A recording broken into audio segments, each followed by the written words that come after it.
You were more of an actress, I would think. Luckily, I think, yes. Because I think it must be terribly difficult to be a child. What really happened that night off Catalina Island? A Hollywood icon vanishes from a yacht. Her body found hours later, bruised, battered, and drifting in Pacific. 3 men were on board, but over 4 decades later, not one clear answer. Natalie Wood, born Natalia Nikolaevna Zakharenko on July 20th, 1938, in San Francisco to Russian immigrant parents, was a gifted actress whose legacy would span decades and whose untimely death would become one of Hollywood's most haunting mysteries. Guided by an ambitious mother, Maria, Natalie was placed in front of the camera by age 4 and quickly demonstrated a rare talent for emotional nuance, debuting in Happy Land 1943. Her breakout came in Miracle on 34th Street 1947, captivating audiences as a skeptical little girl whose heart softened to a belief in Santa Claus. Unlike many child actors, Natalie transitioned seamlessly into adult roles, proving her staying power in Hollywood. Her portrayal of Judy in Rebel Without a Cause, 1955, alongside James Dean, not only earned her an Oscar nomination, but immortalized her in cinematic history. Throughout the 1960s, which starred in acclaimed films like Splendor in the Grass, 1961, garnering another Academy Award nomination, and the iconic musical West Side Story, 1961, in which she played Maria. Though her singing was dubbed, her performance was hailed as powerful and expressive. Wood's career flourished with roles in Love with a Proper Stranger, 1963, Inside Daisy Clover, 1965, and This Property is Condemned, 1966, establishing her as both a critical and commercial force. But behind the silver screen, her personal life was marked by turmoil and complexity. Her beauty, vulnerability, and intellect made Natalie a beloved star and a consummate professional, admired by peers such as Elia Kazan, Warren Beatty, and Robert Redford. Her first marriage to Robert Wagner on December 28, 1957, was celebrated as a Hollywood fairy tale, but beneath the glamour, darker tensions brewed. In 1961, reports surfaced that would discovered Wagner was involved in an affair, not with another woman, but a man. In a time when such revelations were taboo, it shattered her emotionally and led to a separation announced in June 1961. Their divorce followed in April 1962, and though she remained composed publicly, it marked a deeply painful chapter. She then pursued romances with several high-profile men, including Warren Beatty, Michael Caine, and David Niven Jr., each relationship reflecting her search for genuine connection amid the glare of stardom. In 1965, her engagement to Venezuelan shoe magnate Ladislav Blatnik also ended, deepening her feelings of instability and yearning. Natalie eventually found stability in Richard Gregson, a British producer she married in 1969. Their union brought her daughter, Natasha, in 1970, offering a glimpse of the family life would long for. However, this too dissolved by 1972, and just months after finalizing the divorce, Natalie surprised many by rekindling her relationship with Wagner. They remarried in an intimate yacht ceremony on July 16, 1972, and welcomed daughter Courtney in 1974, seemingly healing past wounds. Yet rumors persisted of ongoing emotional strife. In 2015, former FBI agent Donald G. Wilson claimed he had a secret 4-year affair with Wood starting in 1973, including during her pregnancy with Courtney. He elaborated on this alleged relationship in a 2016 documentary, suggesting their bond was both emotional and physical. Though unconfirmed by Wagner or others close to Wood, the story cast fresh light on the contradictions between her public life and private emotions. Natalie's story was as much about longing as it was about fame, an artist striving to balance her deep desire for authentic love with the pressures of a relentless spotlight. But the tragedy that defined her legacy began on November 29, 1981, when she was found drowned near Catalina Island after a weekend aboard her yacht, Splendor, with Wagner and actor Christopher Walken. The initial ruling of accidental drowning never sat right with fans, family, or friends. Natalie was terrified of dark water, and the bruises on her body hinted at more than an accident. Witness reports of a heated argument on board that night, and Wagner's conflicting statements only deepened suspicions. Captain Dennis Davern initially supported the accident theory, but in 2011 he reversed his stance, claiming Wagner had become enraged with Natalie and delayed calling for help. This spurred the L.A. County Sheriff's Department to reopen the case. In 2012, the coroner amended her cause of death to drowning and other undetermined factors. And in 2018, Wagner was named a person of interest. Investigators unearthed troubling contradictions in witness interviews and possible signs of cover-ups. Behavioral profiles and game theory suggested that those aboard the yacht may have acted strategically, protecting reputations over truth. As details emerged, Wagner's jealousy over Natalie's camaraderie with Walken reportedly triggered a volatile fight that night. Davern admitted he was told to stay silent, a decision he said he regretted for decades. Meanwhile, Walken remained largely silent publicly, his reserved stance only adding to speculation. Though never accused of direct involvement, his absence from the public narrative fueled doubts. The deeper investigators delved, the more the case seemed shaped not just by tragic happenstance, but by a chilling calculus of silence and preservation. Game theory, often applied to economics or politics, proved disturbingly relevant. In a confined setting with reputations at risk, individuals may prioritize their own outcomes over transparency. Natalie's death, long accepted as an unfortunate accident, began to appear more like the result of a preventable act, perhaps even violent in nature. The case revealed a grim reality, that justice, when delayed, often becomes justice denied. The allure of celebrity, the influence of power, and the fear of scandal had conspired for decades to obscure what truly happened that night. For many, the deeper tragedy wasn't just her death, but the decades-long failure to confront the truth. Natalie Wood, once a symbol of Hollywood's golden age, was also a victim of its darkest undercurrents. As the investigation cast shadows over the polished image of glamour and romance, it forced the public to reckon with the unsettling possibility that one of its most luminous stars may have died not by chance, but by a terrible hidden choice. Her death became a symbol, not only a personal tragedy, but how image, silence, and influence can suppress justice. Even after 44 years, the Natalie Wood mystery remains a cautionary tale of how truth can be submerged beneath the glitter of fame, only to reemerge decades later as something far more devastating than anyone had imagined. The reassessment of her life and death has reframed her legacy, not just as a cherished actress, but as a woman caught in crosscurrents of ambition, love, betrayal, and secrecy, making her story as tragic and powerful as any she portrayed on screen. Natalie Wood's life was one marked by extraordinary early promise and equally astounding sorrow, a trajectory that shifted from radiant stardom to haunting enigma over decades. Born Natalia Nikolaevna Zakharenko in 1938 to Russian immigrants in San Francisco, she was not simply a child actor. She was by 5, already exhibiting a rare emotional intelligence on screen, a quality that set her apart from the parade of cherubic child stars of her era.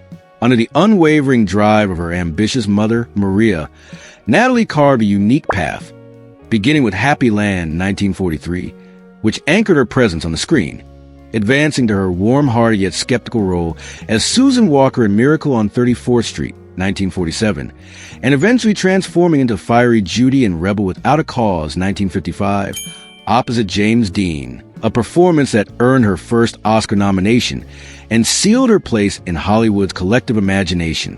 While her peers often stumbled after adolescence, Natalie emerged stronger.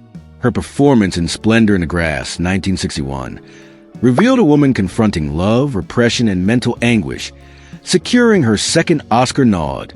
She followed that with West Side Story, portraying Maria, her voice dubbed yet her emotional resonance undiminished, cementing the musical's legacy.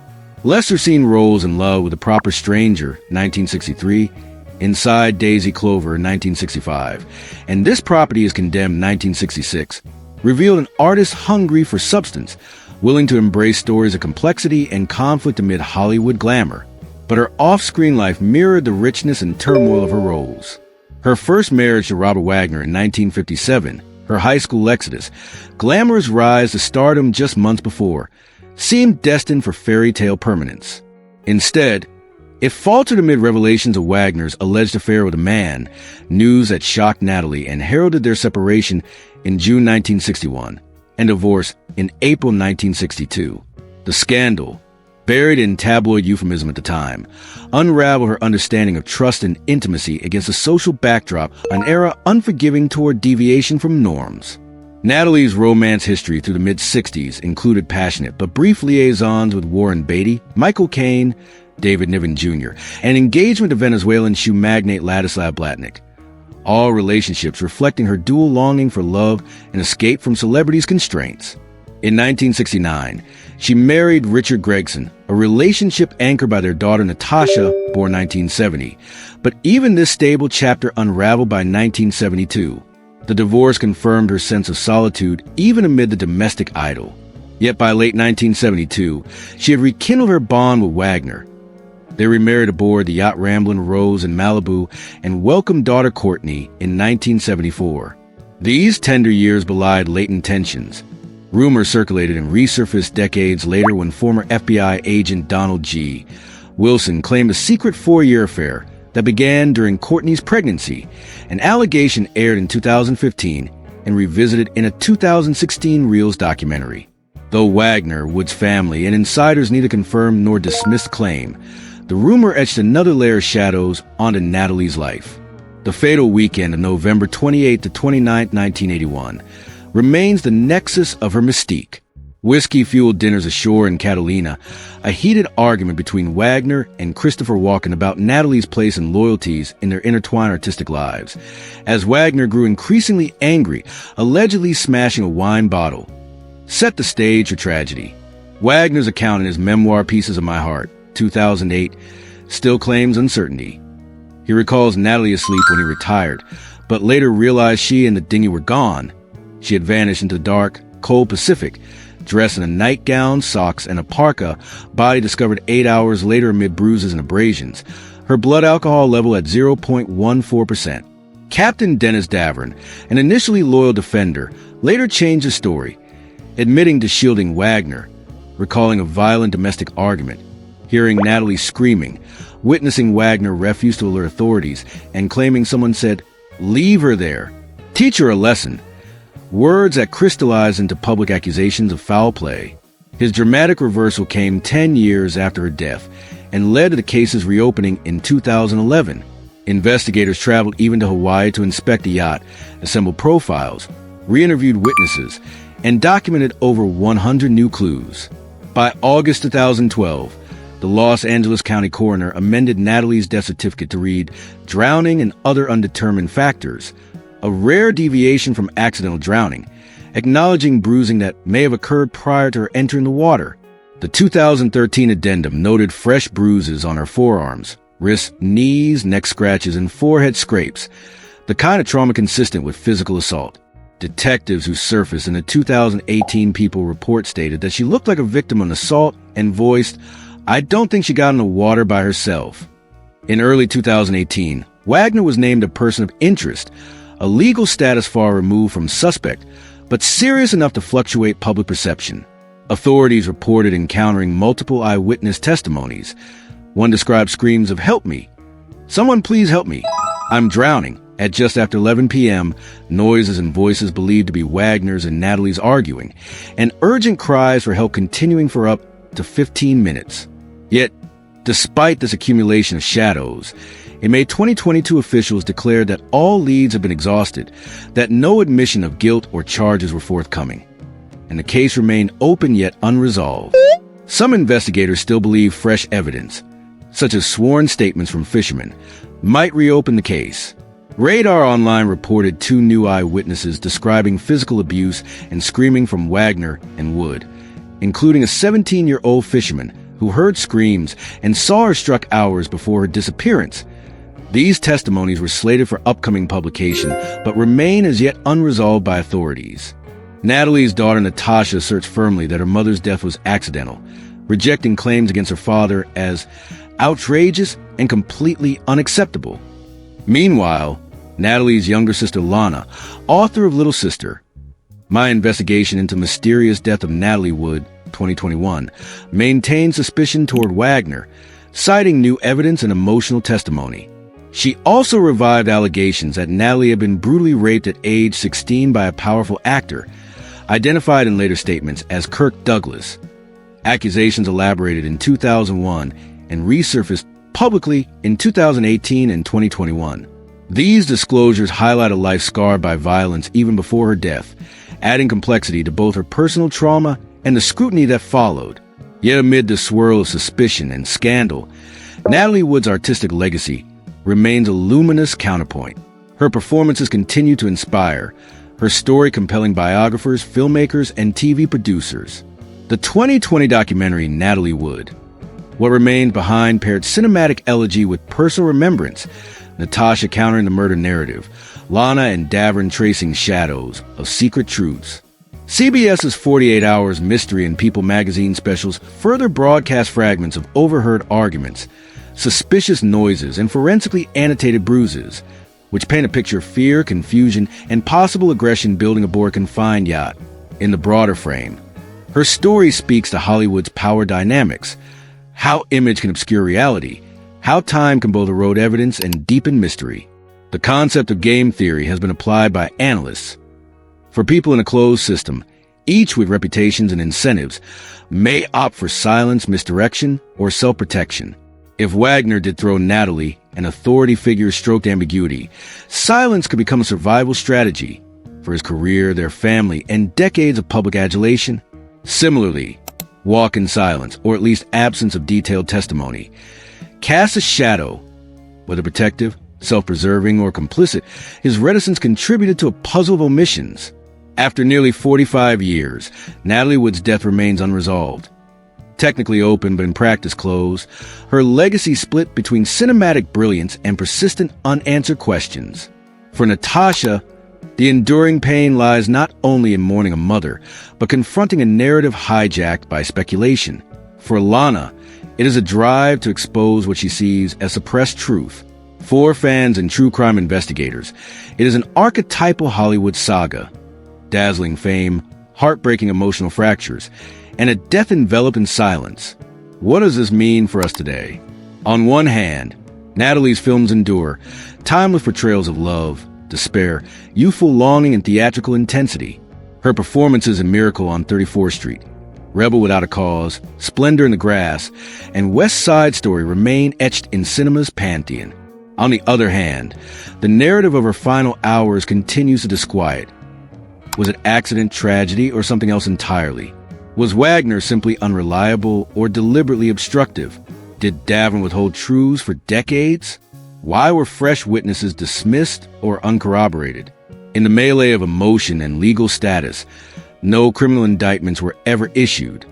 Yet the public record holds a tangled mass of statements from captains, detectives, audio tapes, bruises, blood alcohol metrics, overlaid with reinterpretations every few years.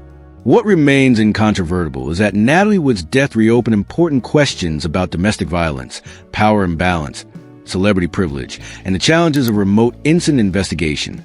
Her story became a case study in how evidence, autopsy, bruising, blood alcohol, hypothermia analysis can be examined, re-examined, and still leave more questions than answers.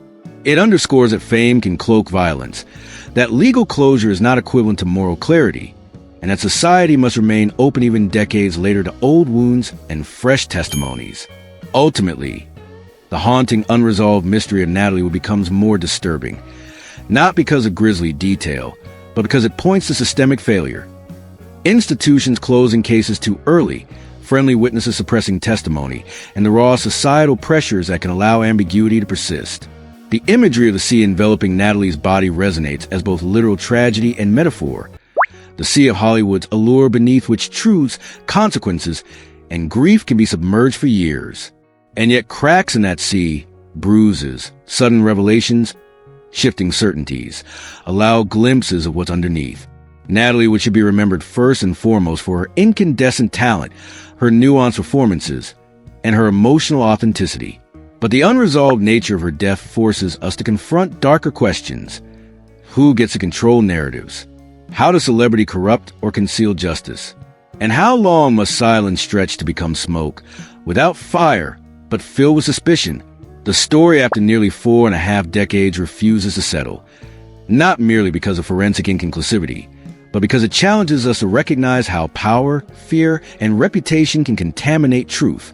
In the end, Nothing about her death provides a clean closure promised by a courtroom verdict. Instead, what remains is a tapestry of voices. A captain confessing regret, a sister demanding justice, a daughter affirming her father's innocence, an actor aloof, investigators bound by uncertainty, and a public perpetually curious. Perhaps that is the greatest legacy of Natalie Wood's final act.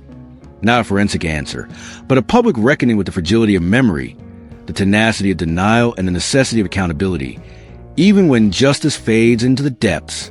Natalie Wood's story is more than just a Hollywood mystery. It's a mirror reflecting the price of fame, the weight of secrets, and the heartbreak of silence. She was brilliant, vulnerable, and unforgettable, an artist who lit up the screen even while fighting battles behind the scenes. And though the case around her death remains officially open, the emotional truth it reveals may be even more haunting than the facts. If this story moved you, challenged you, or made you think twice about the people behind the headlines, we'd love to hear your thoughts in the comments. Tap like if you felt the emotion and subscribe.